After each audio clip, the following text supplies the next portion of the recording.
Ambassador John Bolton, former United States ambassador to the UN, and of course, National Security Advisor to President Donald Trump, 2018 to 19. John, welcome to GB News. Nigel, good to be with you. Thank you for having me. Thank you. Now, has Joe Biden bungled? I think the answer to that is quite clearly yes. I know that you're very unhappy with this turn of events. Tell me something to begin with. Would this have been different if Donald Trump was still in the White House? Would he have threatened airstrikes? Would he have threatened retaliation? Or wouldn't it have made any difference who was there in Washington, D.C. today? I don't think it would have made any difference. I think both Trump and Biden wanted to get out. Biden has wanted to get out of Afghanistan since 2009. And Trump wanted to really during his entire 4 years in office. So I think it's hypocritical for Biden to say, well, I was stuck with this deal that Trump made, and I didn't think it was a very good deal. Biden has been stuck with a lot of things from Trump that he had no trouble reversing. If he didn't want to do this, he could have easily changed it. And in fact, he did extend the date of withdrawal from May 31 until September the 11th, a very unfortunate choice. Biden's committing two things wrong here. It's the wrong policy, and he's carried it out in a miserable fashion. Yeah, funny though, isn't it? You know, as you say, Trump for a long time had not wanted to be in Afghanistan. Yet when he was president, he didn't actually do it, did he? Well, there was a lot of discussion about what exactly the United States should do, and I think that the strategic interest of the United States is what needs to drive the question, and that was to keep Taliban from returning to power and giving sanctuary to al-Qaeda and ISIS and other terrorist groups we haven't even heard of yet. And I think that's what we need to focus on going forward. This situation is not reversible in the near term. We are going to have a Taliban-controlled Afghanistan. And the question is, are all of us going to be more threatened now because of this sanctuary for terrorists? Well, answer the question. Do you believe, as many believed 20 years ago, do you believe that Afghanistan once again becomes a hotbed for international terrorism?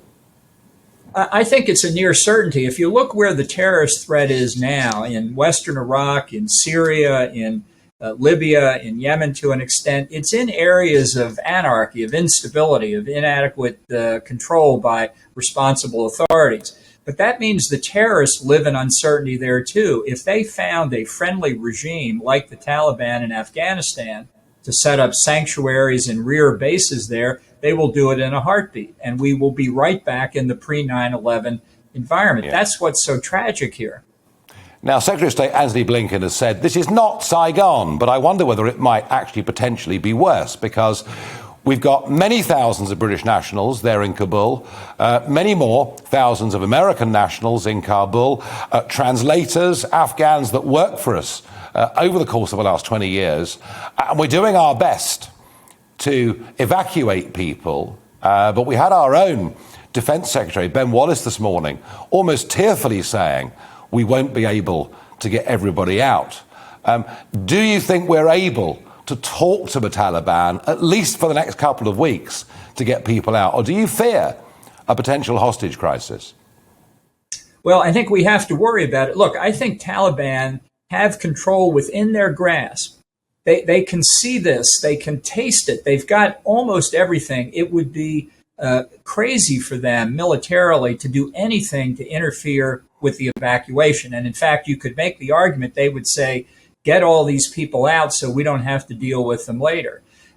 But just look at conditions at the Kabul civil airport right now as we speak. We don't have control of the perimeter. We've got Afghans all over the runway.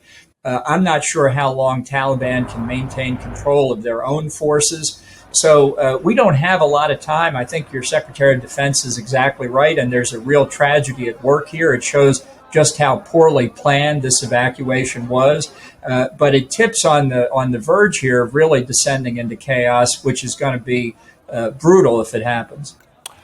And finally, John, you know, the way this withdrawal was handled, it does very much appear to have been a decision taken by Joe Biden and Biden alone.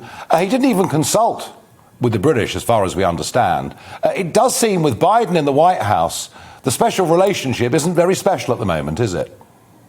Yeah, well, this president who was going to restore all of America's alliances has left them in worse shape after 7 months in office than what he inherited. And I feel particularly badly for the British who were with us through the thick and thin of Afghanistan and who were left in the dark about it. And I think are probably still in as much in the dark today as they were days ago, because I don't think the policy is known here in Washington. I think they're making it up minute by minute.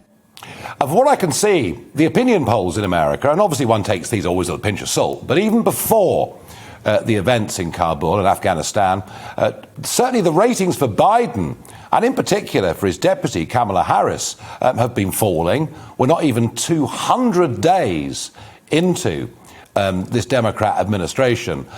Is there politically now some big opportunities for the Republicans with the midterms not all that far away?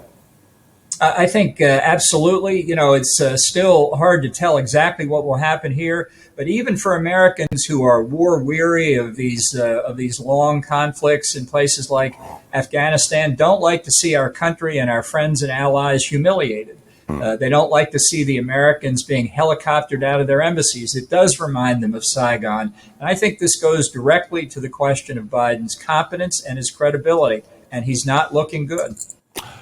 John Bolton, thank you very much indeed for joining us here today on GB News. Welcome to the GB News YouTube channel. You can watch us live 24 hours a day, catch up on your favourite shows and join in the conversation in the comments below.